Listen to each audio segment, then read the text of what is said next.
Olá, pessoal, sejam bem-vindos à nossa aula de Medicina Baseada em Evidência na prática de ortopedia e reabilitação. Meu nome é Marcelo Lopes, eu sou nefrologista e sou pesquisador também em doença renal crônica, em hemodiálise, e venho trabalhando bastante com esse tema de medicina baseada em evidência, junto com o meu grande parceiro, Newton Matos, né, que é cirurgião de mão, né, do Hospital Português da Bahia e do COT.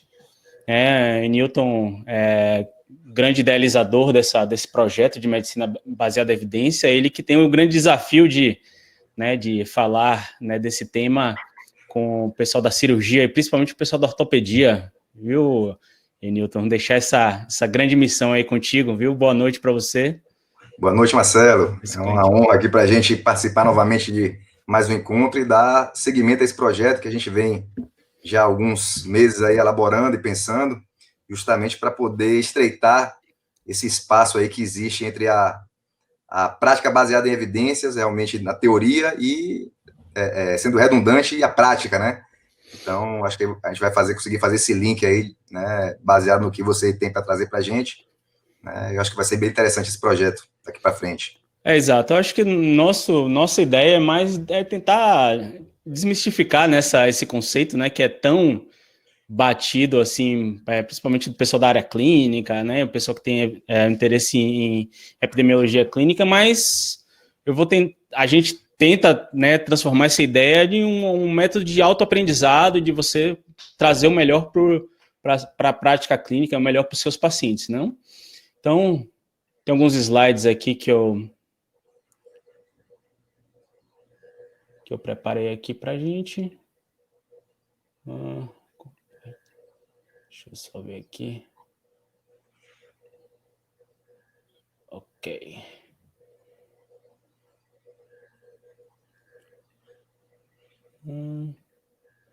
PowerPoint, compartilhar.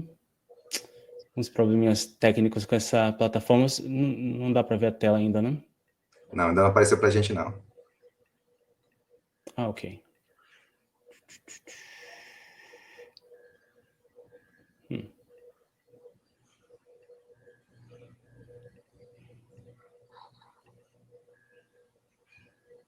Nada, né? Não, ainda não.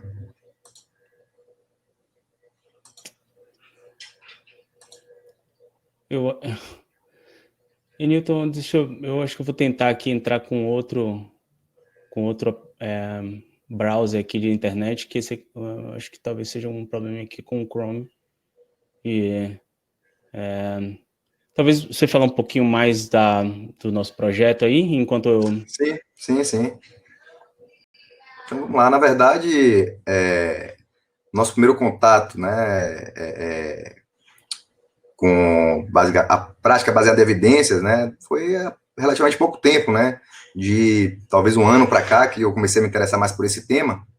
Então, na verdade, a gente já tinha o hábito de ler artigos científicos, né, acho que em toda especialidade a gente começa, né, essa leitura de artigos científicos e de informações que nos são trazidas, né, como novas, enfim. E, na verdade, a gente acaba tendo aquilo ali, tomando aquilo ali como, incorporando muitas vezes nossa prática, sem necessariamente a gente ter essa real noção de quando a gente deve realmente incorporar uma novidade ou uma informação, ou modificar nossas condutas, nossa prática, baseado nas evidências científicas, né? Então, a partir do momento que a gente começa a entender a qualidade da evidência, na verdade, é que a gente começa a ter passa a ter essa noção realmente de como utilizar a informação de maneira prática mesmo, né? Então, não ficar restrita ali ao artigo, a informação do papel, do paper, né? E sim a aplicação mesmo, né? Então, a partir do Marcelo foi, né, colega de turma de faculdade, então a gente de um tempo para cá a gente estreitou, né, essa relação e debatendo bastante, discutindo sobre esse tema, a gente acabou encontrando muita coisa em comum, né? Então o Marcelo começou a me alertar e, né, trazer informações que a gente falou, não, isso aqui eu acho que é importante a gente trazer isso para as pessoas, divulgar, é um trabalho de formiguinha, a gente começou a perceber que isso não ocorre não só na ortopedia, mas em diversas áreas, que existe talvez uma falha de formação mesmo da médica, né? Então, até então a gente achava que a epidemiologia deveria ficar restrita, né, aos bancos de faculdade, e não sabia muito bem como utilizar aquilo ali, né? Então, hoje a gente já tem um pouco mais dessa noção, e acho que, Marcelo, já está tudo ok aí, né? Já dá para a gente aplicar. E vamos tentar trazer, baseado nessa aula de Marcelo, a gente, depois, no final, eu quero apresentar um caso clínico, tá? No qual a gente consegue estreitar isso aí, a prática, não só médica, mas de saúde mesmo, né? Nossa área ortopédica está sempre ligada à reabilitação, por isso o convite foi extenso também, foi estendido às outras áreas, né? É importante. Joia. Então, obrigado, Newton, aí pela apresentação. É basicamente esse conceito que a gente quer trazer, né? Desmistificar a epidemiologia clínica e tentar trazer para vocês que isso, na verdade, é uma forma de autoaprendizado. Então, que a conversa que a gente vai ter é a aplicação do método científico à prática ortopédica. Então, você precisa, para praticar a medicina baseada em evidência, né, o médico, né, tem que ter algumas características, né, que são importantes, né? É importante a gente identificar os problemas que são relevantes ao paciente, né, de forma que a gente consiga resolver da melhor forma possível, da forma mais atual, né? Só que para a gente buscar essa informação, né, que está na literatura médica, a gente tem que saber converter esses problemas, né, de uma forma sistemática em perguntas que vão responder, né, que conduzam a respostas, né, fazendo uma busca na literatura. Né? E essa busca tem que ser feita de forma eficiente, né? E a gente vai tentar explicar a estrutura para sistematizar isso daí. A partir daí você precisa avaliar a qualidade de informação e aqui eu vou começar a colocar isso na cabeça de vocês, né? Como é que funciona você avaliar essa qualidade, também você saber qual que é a força daquela evidência, porque a partir daí você vai saber, ó, eu posso usar isso no meu paciente ou não, né? E justamente, né, depois que você souber, né, de como, né, qual é o problema, como buscar, como avaliar isso daí, né, a gente aplica, né, nos pacientes. Então, você está atualizado, né, isso sempre vai ser importante para o seu paciente. Né, o paciente tem que estar sempre no centro das suas ações, né, quando se fala em medicina baseada em evidência. Então, você está atualizado ou não, isso pode ter consequências, né, para os pacientes, né? Talvez ele não receba o melhor tratamento, ou talvez não tenha o melhor diagnóstico, né, porque o médico ou o profissional de saúde ele não está praticando, né, o que há de mais atual, né, ou o que realmente o estudo mostra superioridade, né, um método que é superior, né, e que devia estar sendo empregado, né, e os profissionais eles deviam compreender que existe, né, nesses estudos, né, até coisas que a gente aplica na prática e existe uma incerteza, né, nem tudo que a gente traz para a nossa prática é baseado no que há de melhor na evidência, né, então a gente tem que ficar atento sempre ao que sai, né, na literatura e contrastar com o que a gente faz atualmente. Então, é importante isso e também observar preferências e necessidades dos pacientes. Então, de repente, um método alternativo, alternativo no sentido assim de diferente do que é feito na prática comumente, então uma coisa nova que surge, que talvez atenda melhor um paciente com uma determinada característica, né? Então é importante, né, por isso, buscar literatura. Então, tudo, né, para resolver uma questão clínica, tudo começa com algumas perguntas, né?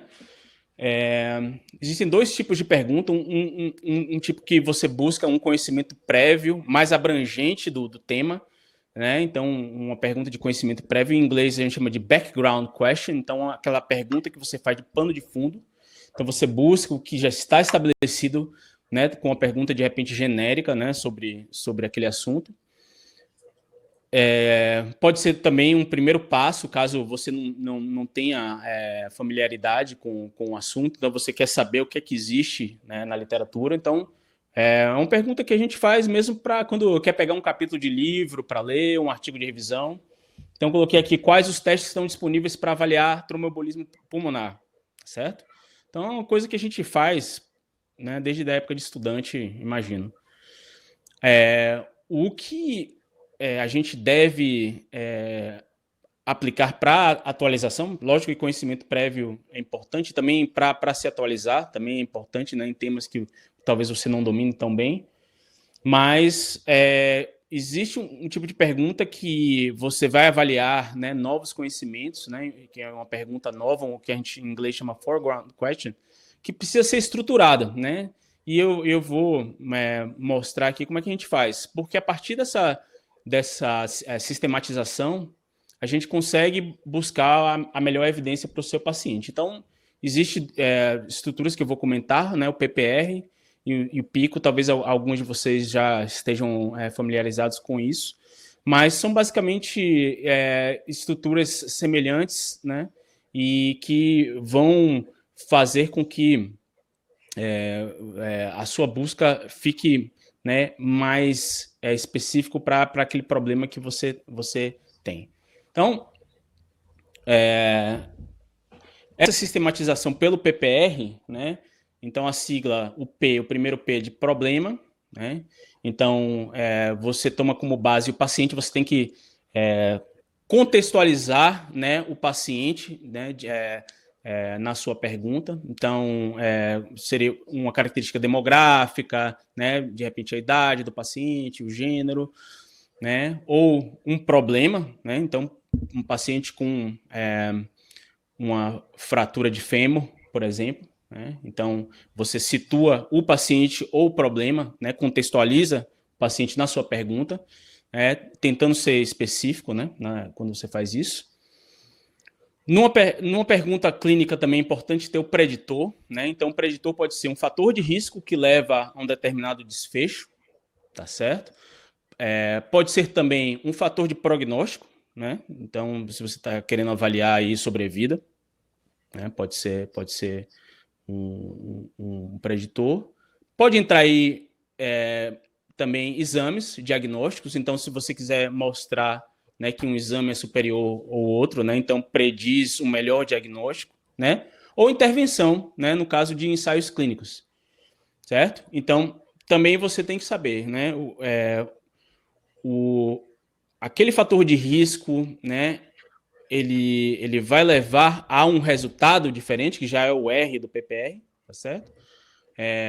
Aquele exame vai levar a um melhor diagnóstico, né?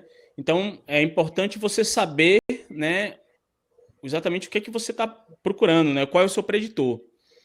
E aí você, nesse preditor, você no outro formato de pergunta, eu vou entrar um pouco mais em detalhe disso, mas você pode fazer comparações, né, com o que é feito na prática, né? Se esse preditor é melhor do que não fazer nada, certo? Então é bom ter uma alternativa para ser comparada, né? E o R vem de resposta, né, de resultado. Então, o desfecho clínico, né, que é algo que você espera alcançar, espera que o preditor te diga, né? Então, aquele preditor, ele é um fator de risco para mortalidade, então o paciente vai ter morte, ou vai ser protetor, tá certo? Ou aquele exame vai levar a um diagnóstico melhor, ou aquele fator vai levar a um prognóstico, né, que você queira. Então, é importante ter esses elementos sempre quando você for fazer uma pergunta, né? E tem a estrutura PICO, que talvez, como eu falei, algum de vocês possa estar familiarizado, que é basicamente a essência do PPR, né? Que tem o P de paciente, o problema, né? Da mesma forma que a gente conversou. O I de intervenção, né? Só que lembra que o outro do PPR era preditor, né? Mas do mesmo jeito pode entrar aí fator prognóstico, fator de risco, um exame, né, diagnóstico, só que aí ele desmembra o C, né, a comparação. Então, você está comparando com o que é feito na prática, né, ou você está comparando com placebo, tá certo? Aí o O, no caso, é outcome, né, em inglês, que é traduz para desfecho, que é a mesma coisa do R, que é resultado, tá certo? Então, são elementos que você precisa fazer na hora de você fazer a sua busca por artigos e buscar as melhores informações para o seu paciente. E Newton vai trazer né, na complementação da nossa conversa aqui, ele vai trazer um exemplo de ortopedia para a gente conversar. Né? Então, a gente vai procurar a resposta para essa pergunta estruturada na evidência. Tá? Então, a evidência, quando a gente fala em evidências, né, a gente quer saber, né, resultados de estudos, né, que foram confiáveis e que você pode dizer que aquele achado, você tem confiança para dizer que aquele achado, né, realmente existiu, né, porque os métodos foram rigorosos para responder a pergunta que foi feita, né, na pesquisa. Então, a evidência pode ser empírica, né? Então, se você tem dados, né, sobre aquele assunto bem analisados, então, um estudo que denote causalidade, por exemplo, um ensaio clínico randomizado com grupo controle, você vai ter essa possibilidade de análise de dados, ou você pode ter, não necessariamente esses dados concretos, então você está mostrando na população analisada que existe realmente uma diferença entre os grupos, mas de repente você está analisando, faz um estudo observacional e com a construção teórica ou fazendo testes, né, por exemplo, um modelo estatístico, você coloca, né, no modelo, faz ajuste para variáveis que a gente vai comentar um pouco mais para frente, você consegue também ter respostas adequadas a depender da estrutura do estudo, né? Se for um estudo observacional bem feito, de repente você pode até aceitar aquilo como evidência também. Então, são as duas formas de você ter, né, essa evidência na mão, empírica ou construções, né? Pode ser teóricas ou testes, né? E a partir daí, né, você vai determinar, né, o ranking da evidência, né? Então, existe uma hierarquia, né, da evidência científica, né, que no topo da pirâmide a gente tem os estudos que eles conseguem comprovar, né, por causa do seu desenho, né, do jeito que ele é concebido, consegue determinar uma relação causal entre o preditor, né, o que você acha que é o fator de risco, né, e o desfecho, né? E a gente vai entrar um pouco mais em detalhe mais para frente. Mas os ensaios clínicos randomizados com grupo controle, eles estão no topo da pirâmide, né? Na verdade, as meta-análises, que são estudos em ensaios clínicos, quando você agrega, né, de uma forma que você faz uma revisão sistemática, então você escolhe os trabalhos, né, baseados com uma série de critérios que avalia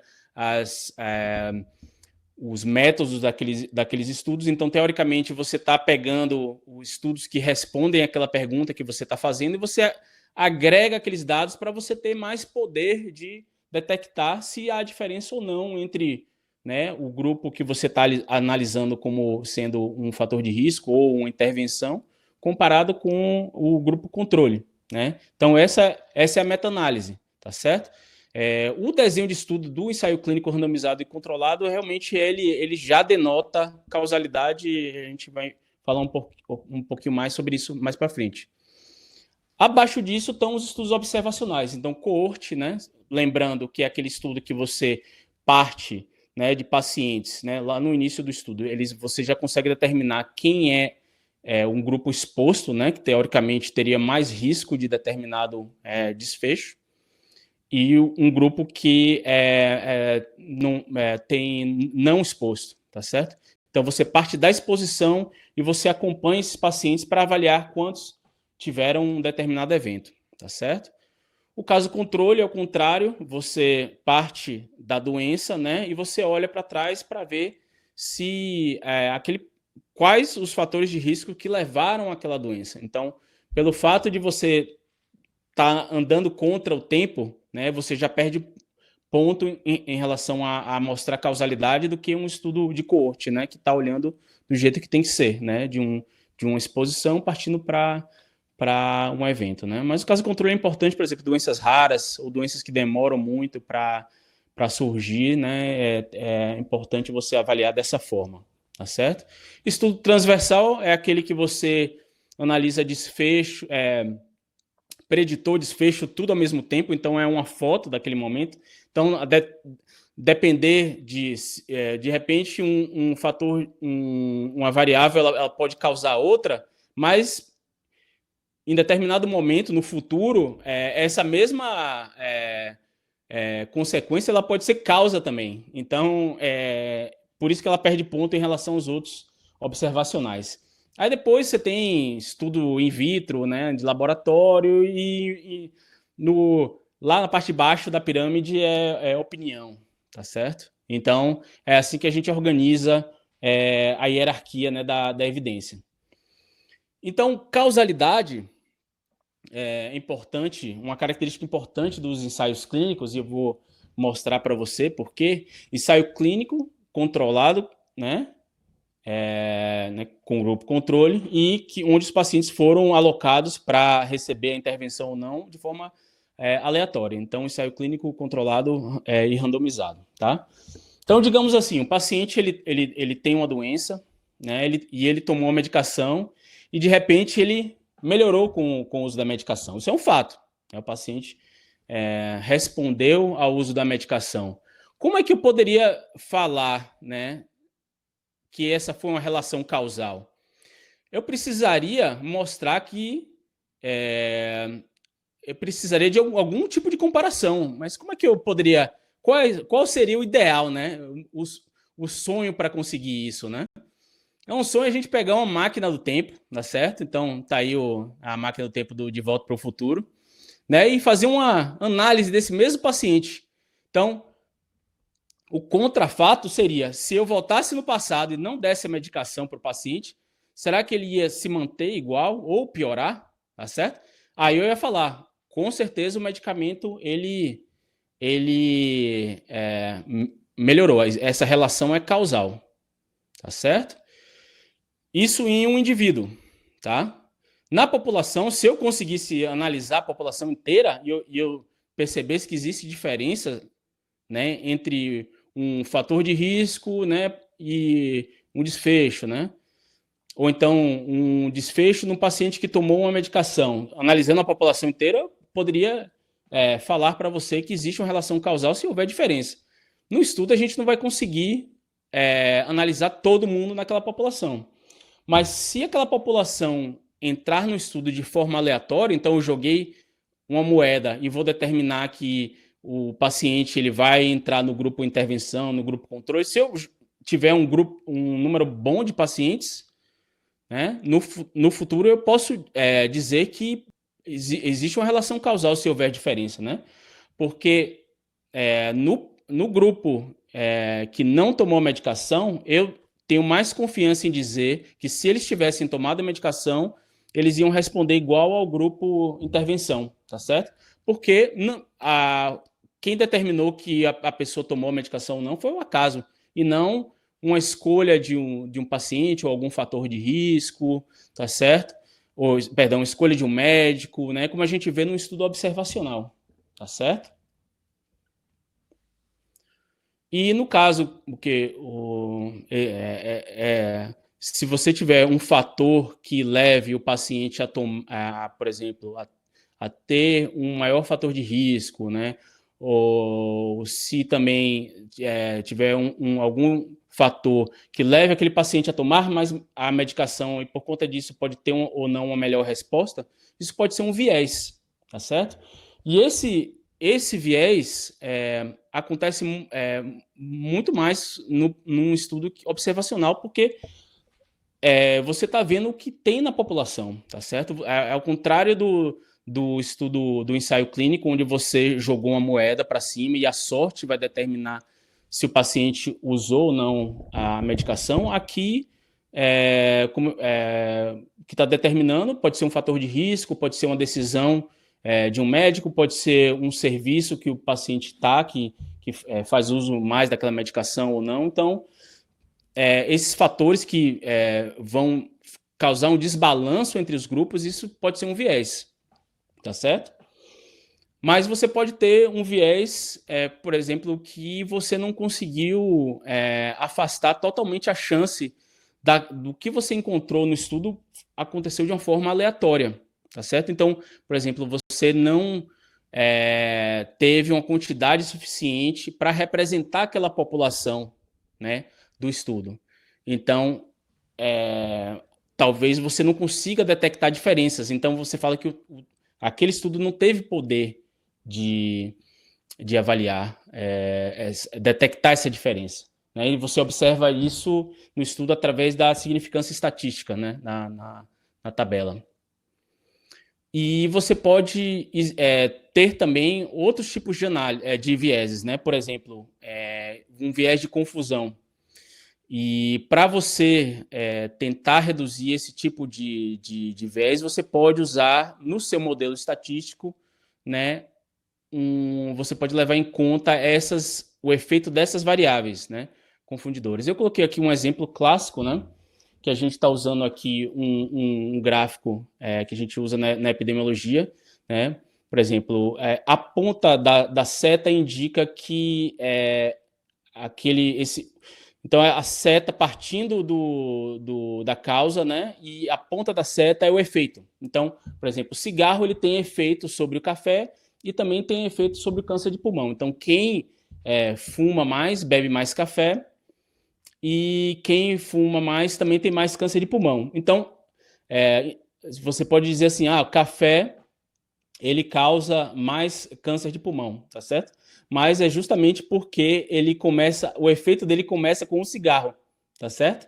Então, se você fizer o ajuste na sua variável para o cigarro, o efeito do café sobre o câncer de pulmão vai sumir, tá? Porque você vê que a direção, né, do efeito, ele parte do cigarro, ele vai para o café, e do café ele vai para o câncer de pulmão. Então, se a gente eliminar o cigarro, a relação entre café e câncer de pulmão não existe, tá bom?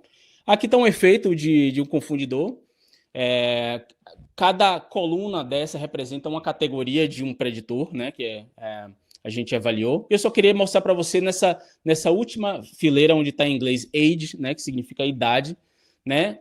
Você veja a diferença entre essa primeira coluna onde tem o 0, né, a média de idade 72, e no final essa última categoria com 57. Então, assim, você vê que idade está totalmente desbalanceada entre os grupos. Então, existe uma diferença de 15 anos, né, do paciente que tem o fator de risco 0, então 72 anos, para quem tem o fator de risco acima de 2, tá? Então, você colocando isso num modelo estatístico, olha a diferença que você faz. Então, aqui onde você tem aqui as mesmas características aqui, né? O 0 usado como referência até o 2. Você vê aqui no modelo 1 que não tem ajuste para nenhuma variável confundidora. Você olhando assim, você fala assim, poxa, não tem nenhuma associação, né, entre o que eu avaliei aqui como preditor e mortalidade. Mas quando você ajuste para a idade, né, lembra que existe uma diferença de 15 anos, você vê claramente aqui a relação. Então, no estudo observacional, é uma coisa que você tem que levar muito em conta, são os vieses, tá? Viés de confusão vai entrar, no caso, no modelo estatístico. No ensaio clínico, como eu falei, como é feito por sorteio isso daí, você não tem essa preocupação tão grande, né? Lógico que dependendo da forma, se você conseguir o paciente suficiente para o estudo, talvez o balanço não seja total, né? Mas a tendência é com uma amostra grande que os grupos sejam balanceados. Tem outras formas também, eu vou tentar ser mais breve aqui, né? Que um score de propensão e também você colocando pesos, né? Para determinados fatores de risco. Então, se houver, por exemplo, né, um desbalanço de uma característica no grupo tratamento e no grupo que não está tratado. Então, o Homer Simpson aqui, ele representa as pessoas que recebem o tratamento e os outros personagens dos Simpsons aqui, ele recebe, são pessoas que não receberam tratamento. Então, nessa amostra aqui de 5 pacientes, o Homer, ele representa 20% da amostra, ou seja, 1/5. E os outros personagens, então, são os 80% restantes. Então, 4/5. Então, na hora de você analisar, né, por que essa estrutura lembra a de um ensaio clínico? Porque você colocando peso, no final das contas, você vai ter o mesmo número, né, entre aspas, né, de pacientes, porque aqui você dá para quem tem essa característica do Homer, você vai dar um peso de 5, tá certo? Quando você for fazer a sua análise, tá? E nos outros personagens você vai ter aqui um peso de 5/4, que é o inverso do peso da proporção desses pacientes aqui. Então, no final das contas, você vai ter duas, né, amostras que foram recriadas, né, todas com o mesmo número de pacientes, tá certo? 5. Só que aqui, né, como tem 4/5, você vai ter o quinto paciente, né, todo fatiado, né, com as características dos outros personagens. Então, a forma também, assim, então você pode fazer o ajuste, que é o modelo estatístico que você considera, né, nas variáveis iniciais, ou você tem outros recursos também que você pode fazer, né, a partir da linha de base, né, do estudo, e você acompanhar ao longo do tempo. Então, é mais um artifício que você pode encontrar nos estudos, né, que é uma forma de ajustar para características que podem estar confundindo a relação. Tá certo? Então, o que a gente vai levar para casa dessa aula aqui é bastante coisa, é apenas a ponta do iceberg, né? Mas eu queria que vocês levassem essa estrutura do PPR, né? Que é uma pergunta do estudo, né? Será que foi bem formulada? Então, também na hora de vocês fazerem a sua busca, é importante levar isso. Então, nesse estudo que você fez, o problema, ou o paciente, ele se encontra lá, então você olha, né, nos critérios de inclusão, de exclusão, e você encontra lá que o seu paciente que teve a fratura de fêmur, era idoso, né, então aquele estudo avaliou, né, tanto a população quanto o problema, né. O método, então, foi adequado para responder a pergunta, então você tem que ver, né, se foi avaliado bem aquele preditor, aquele fator de risco, né, intervenção, né, os grupos foram alocados, né, aleatoriamente, existiu o grupo controle, então são coisas que você tem que observar. Também o resultado, né, foi esperado, né, se o desfecho está bem caracterizado, né, são coisas importantes para você avaliar. Estabelecer associação causal, então lembra que os ensaios clínicos eles têm como se fazer essa relação, contanto que haja, né, um grupo suficiente de pacientes, né, e também um alocamento aleatório, né, com o grupo controle, para fazer a comparação.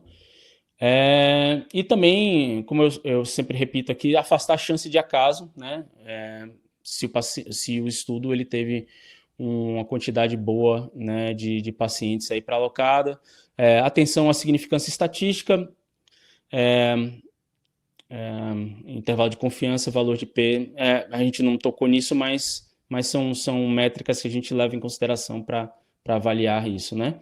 E lembrar sempre que a medicina baseada em evidência ela é voltada para o paciente, então você vai fazer essas ações todas, né, para você manter o autoconhecimento, né, e ter sempre as melhores informações, né, mais atuais e mais adequadas para a sua prática clínica, tá bom? Então era isso que eu tinha que apresentar. E Newton ele vai ter um caso clínico, né, para a gente discutir também.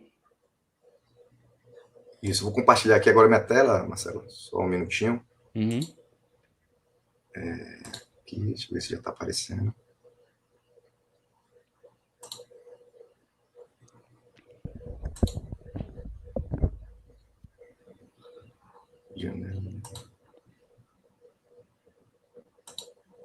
Tá aparecendo aí não, né?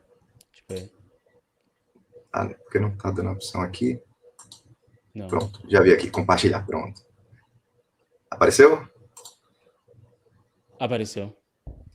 Pronto, então, na verdade, Marcelo, eu trouxe aqui um artigo que eu tinha selecionado, que até tinha enviado previamente para você, Uhum. né, na qual, nesse artigo, que foi publicado aqui no Evidence-Based Medicine de 2016, na qual esses autores aqui, o Murad e colaboradores, eles propõem um ajuste, uma pequena modificação na pirâmide de evidência que você havia colocado aqui, mostrado para a gente,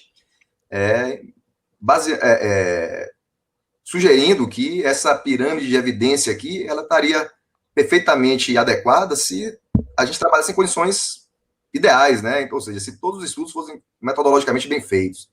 Do ponto de vista prático, né, a gente que trabalha na área cirúrgica e também as pessoas que trabalham com reabilitação e tratamento, eu acho que é importante a gente ter bem fixado e, né, bem sedimentado o conhecimento, principalmente a respeito dos ensaios clínicos randomizados, porque são os que melhor respondem as perguntas com relação à terapia, né? Então, quando a gente quer falar de terapia, então, assim, eu queria que você comentasse rapidamente, Marcelo, essas duas modificações que foram feitas. Uma delas foi justamente essas linhas que deixaram de ser retas e passaram a ser curvas, né? Ele sugeriu essa mudança entre os tipos de estudos, desenhos de estudos, e a saída, digamos assim, não seria uma saída, né, das revisões sistemáticas do topo da pirâmide, colocando ela, na verdade, como uma lupa, né, sobre os demais estudos. Então, eu queria que você comentasse rapidamente sobre essa sugestão que foi feita por esses autores,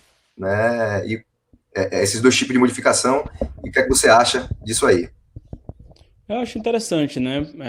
Na verdade, quando você coloca essa pirâmide, ela aparentemente parece que não há mobilidade, né, entre os estudos, né? Parece que você foi feito meio que para se todos os estudos tivessem condições ótimas, né, de desempenho, e não é o que a gente vê na prática. Todo estudo tem limitação e às vezes um ensaio clínico, a depender, não recrutou um número de pacientes para ter poder de detectar diferença, e você tem um estudo observacional, uma coorte bem feita, né, com uma boa metodologia e com um número gigante de pacientes, e de repente responde melhor aquela pergunta que foi feita para o estudo, né? Então, eu acho que denota essas ondas, né, que você pode ter essas situações onde um estudo teoricamente inferior passa uma resposta melhor.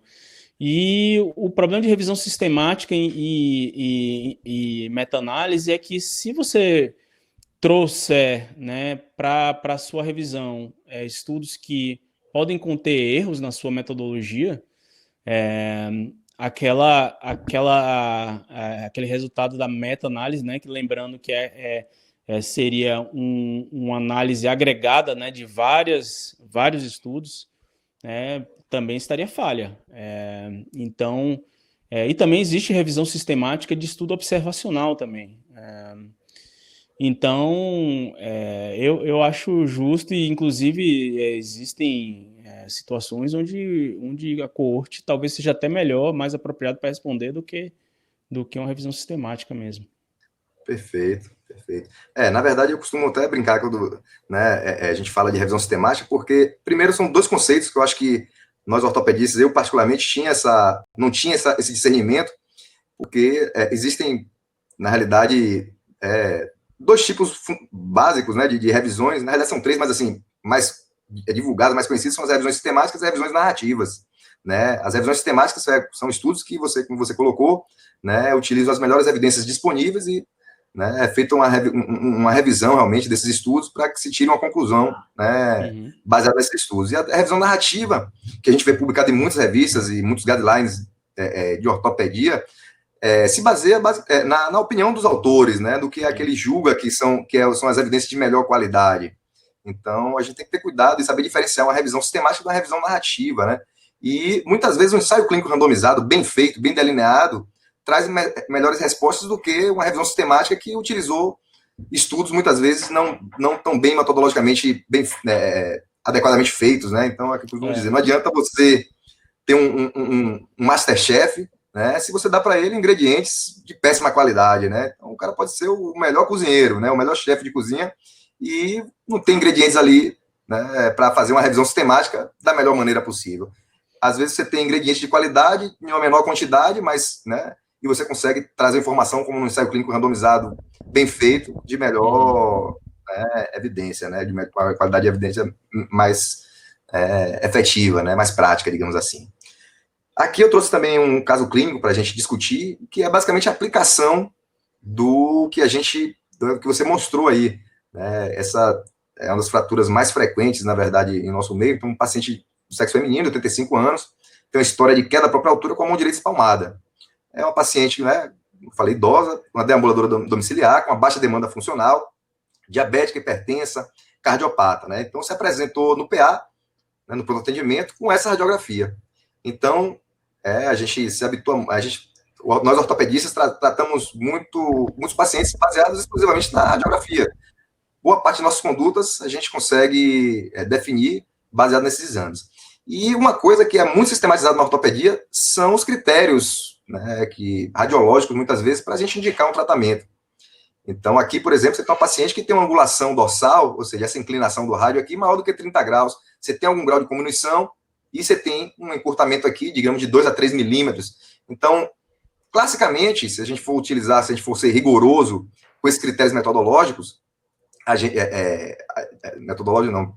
com esses critérios radiológicos, a gente indicaria, porque essa paciente, né, tem pelo menos 3 critérios que a gente chama de instabilidade, o que favoreceria o tratamento cirúrgico.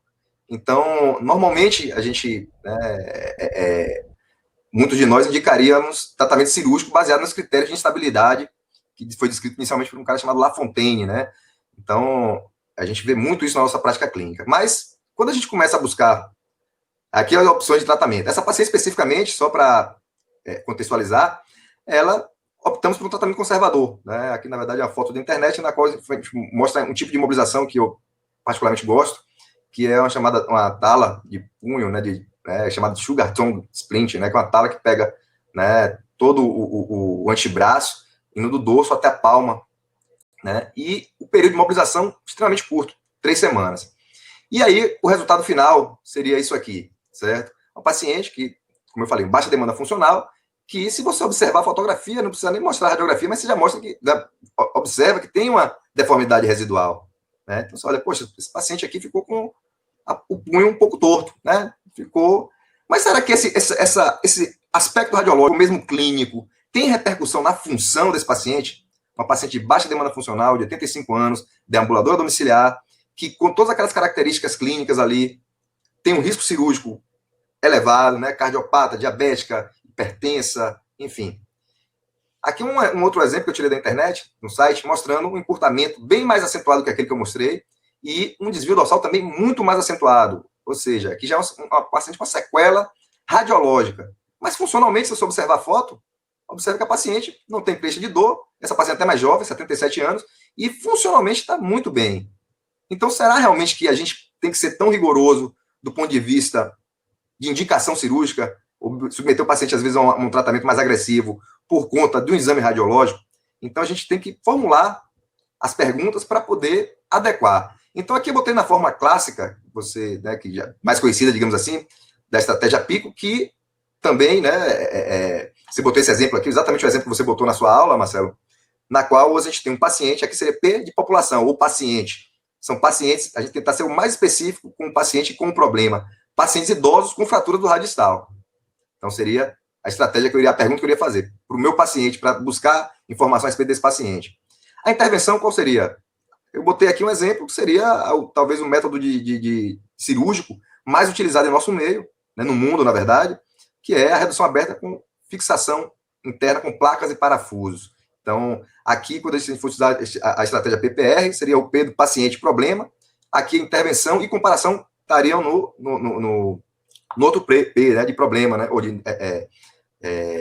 no outro P, né? Então, seria tanto a redução e comparada com o quê? Com o tratamento conservador, que é a imobilização engessada. E o outcome, desfecho, que é o resultado, né, estaria aqui.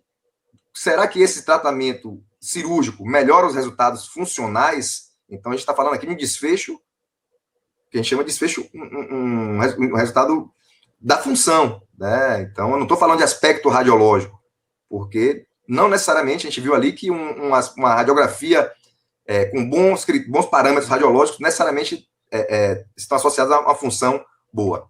Então, quando a gente vai buscar literatura, vai fazer uma busca, na verdade, esse artigo aqui ele traz alguns trabalhos, né, de uma qualidade metodológica que a gente considera bem satisfatória. Então, nessa revisão, que na verdade, né, não foi uma revisão sistemática, mas ele traz evidências de que o tratamento não cirúrgico, o tratamento conservador, favorece um resultado funcional bem satisfatório em pacientes idosos. Então, a gente aqui está levando em consideração. Levando em consideração paciente idoso, com fatores de risco, baixa demanda funcional.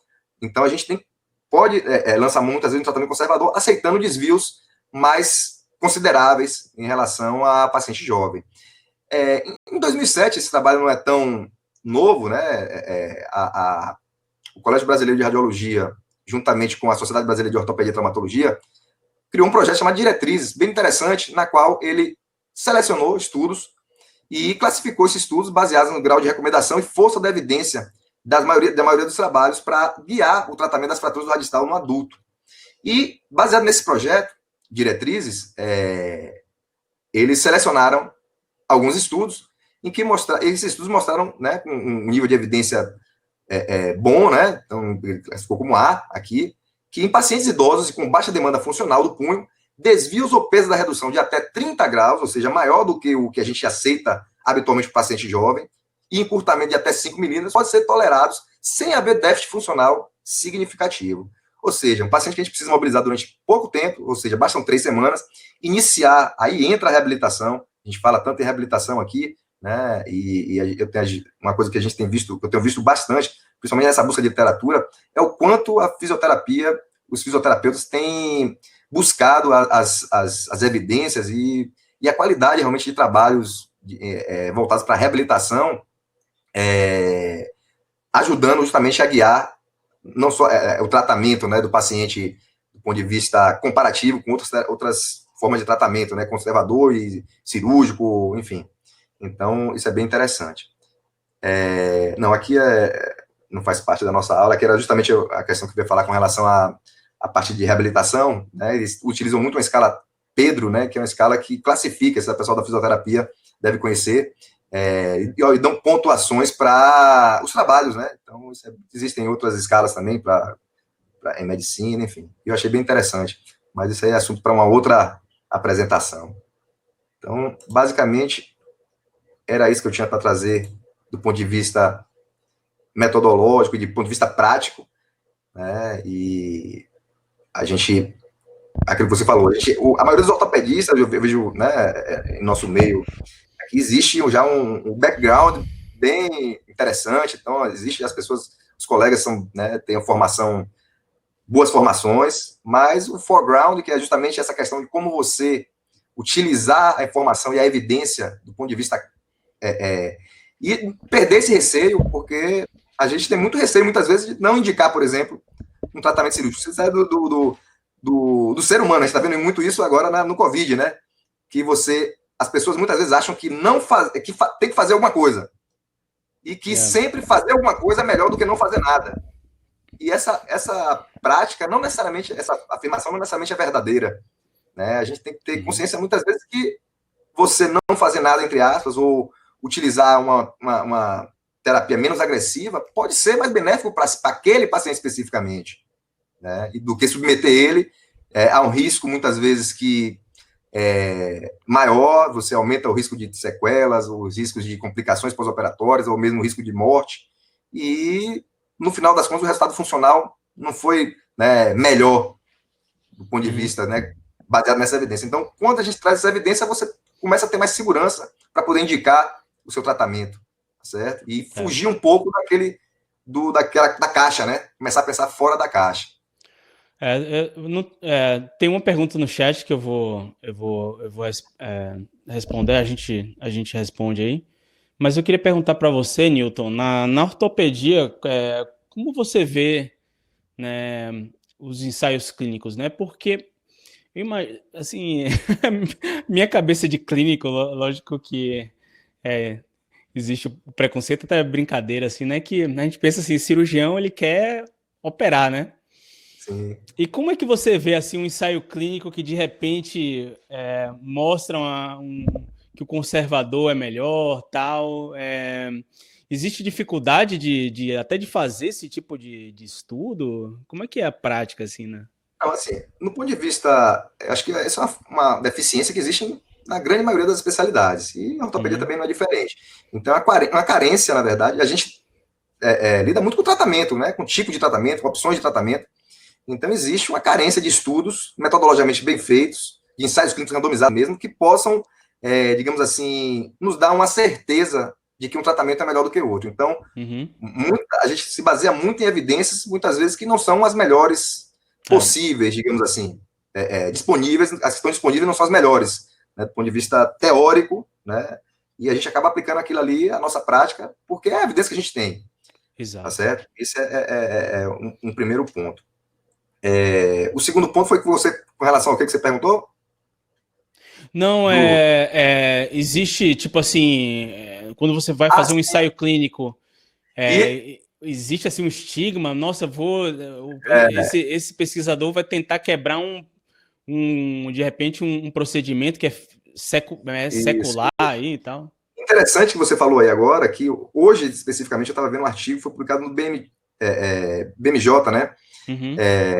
E ele compara a evolução, foi um ensaio clínico randomizado, comparando a dor em paciente, a osteoartrite em pacientes com lesão de menisco medial, do joelho, comparando pacientes que eram submetidos a menissectomia parcial e pacientes que recebiam o que eles chamam de sham, né, um tratamento placebo, digamos assim.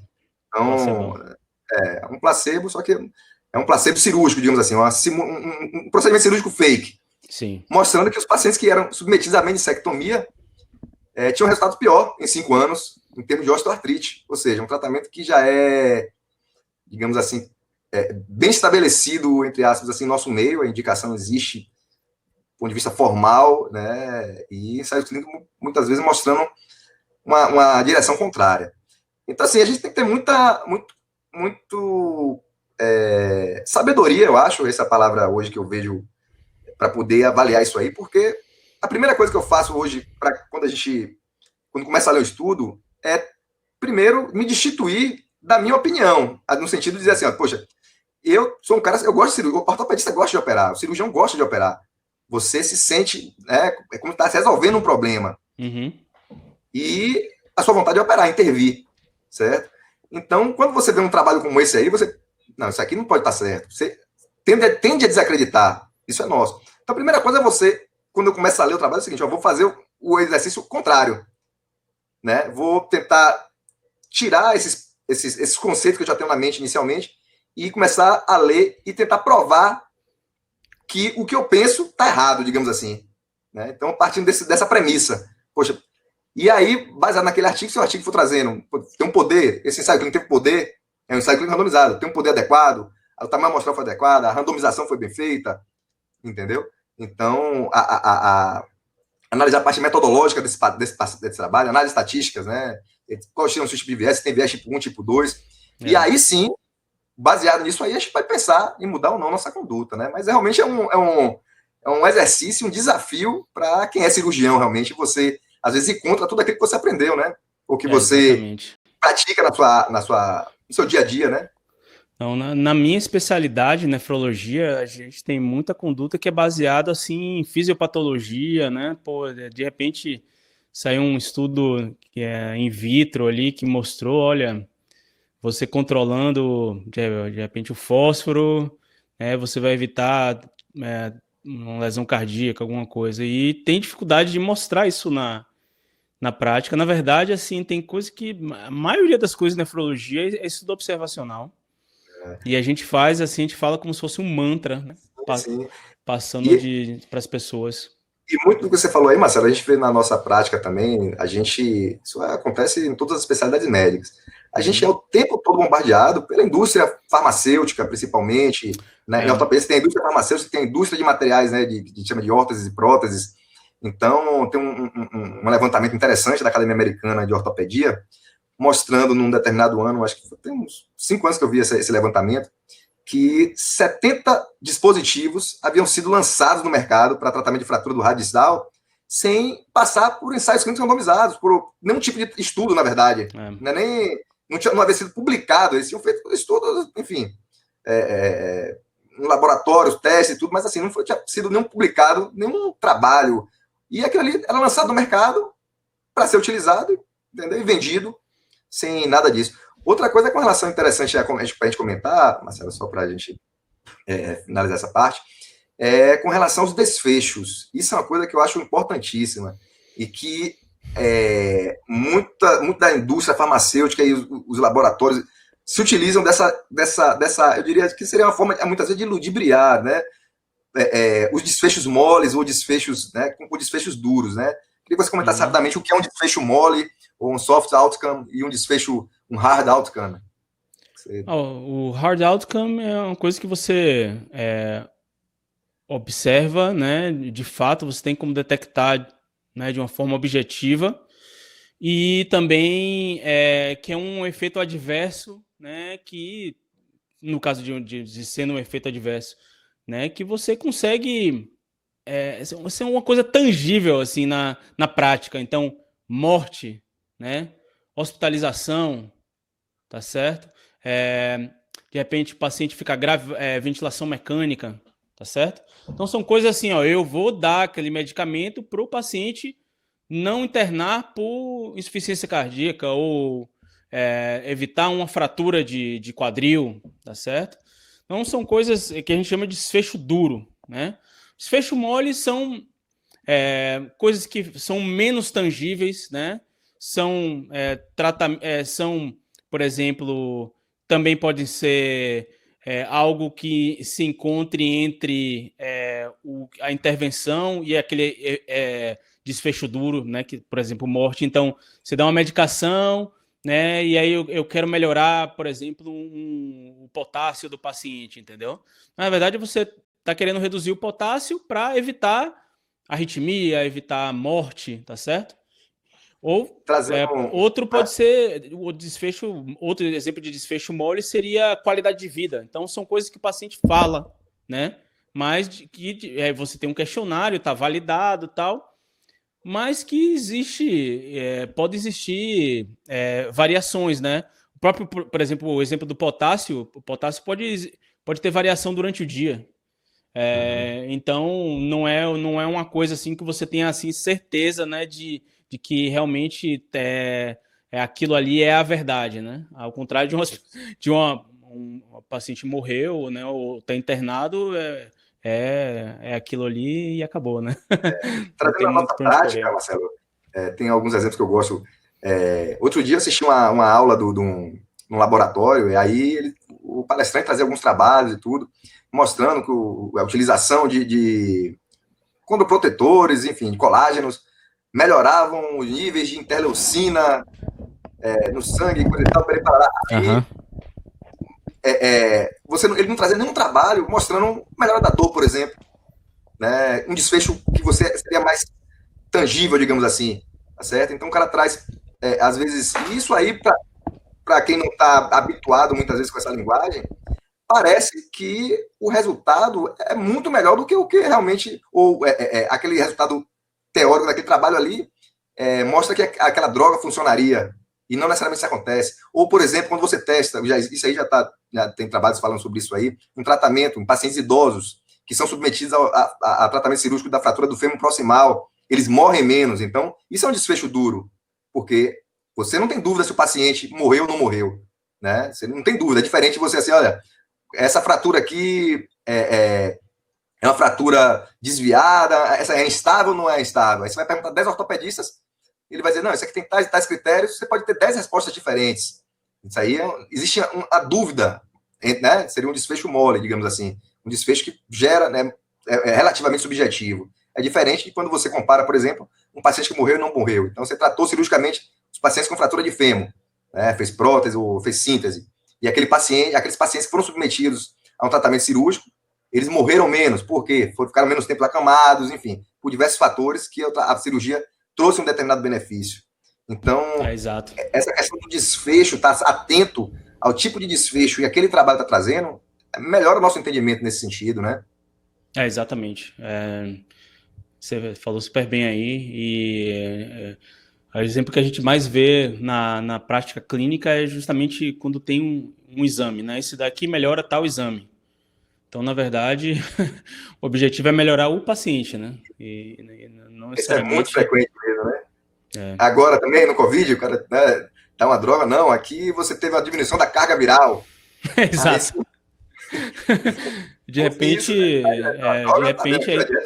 será que necessariamente a carga viral está associada a uma menor hospitalização, está associada a uma menor taxa de ventilação, ou está associada a um menor índice de morte?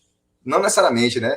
E o cara coloca como aquilo ali, como efeito, né? Como que não, essa droga funciona, tá vendo aqui, ó? Diminuiu a carga viral. O raio-x aqui, ó, de pulmão dele, tá mostrando que, né, o pulmão tá mais limpo. Exatamente. Eu acho assim, Nilton, fazendo já que a gente tocou nesse assunto polêmico de Covid, assim, mas o que eu acho que a gente tem que ficar bem atento, né? Você falou bem dos desfechos, mas tem muita coisa assim que está saindo que é um estudo observacional ou um estudo de intervenção que não tem grupo controle, né? Ou então tem um alocamento que, né, o médico determina quem é que vai tomar, quem é que não vai, e o pessoal aceita isso muitas vezes como verdade. E o contrário também, tem estudos observacionais que são bem feitos, né, que tem bons preditores e desfechos bons, fazem uma boa análise estatística, que aí você vai ver o pessoal descendo a madeira, assim, tal, porque fazendo aquela crítica que é comum de todos os estudos observacionais, né, que vão ter vieses sempre, e você não tem como medir todas as características dos pacientes, né, quem recebeu, quem não recebeu a droga, né. Contrário do ensaio clínico, que você fica tranquilo em relação a isso, porque está tudo distribuído de forma aleatória, né? No momento que você determinou os grupos, né, numa moeda, então aqueles vieses estão todos distribuídos de forma aleatória. Então, se você for olhar uma tabela 1, né, as características dos pacientes, se tiver um número grande de pacientes, você vai ver que é tudo igual. Então, é isso que você tem que estar atento. Mas talvez responder aqui a pergunta do professor Antônio Alberto Lopes. Já ouviu falar dele aí, Nilton? Gente boa? Com certeza, o nosso mentor aí no PPR, né? O trabalho, né? Esse trabalho dele se baseia muito nesse estudo, para justamente guiar nossas rotinas. Então, uma honra nossa. Ele faz uma pergunta aqui: se o desenho de estudo que tem maior capacidade de responder a questão depende do tipo de preditor, seja um tratamento, um teste diagnóstico, um fator de risco, um fator prognóstico?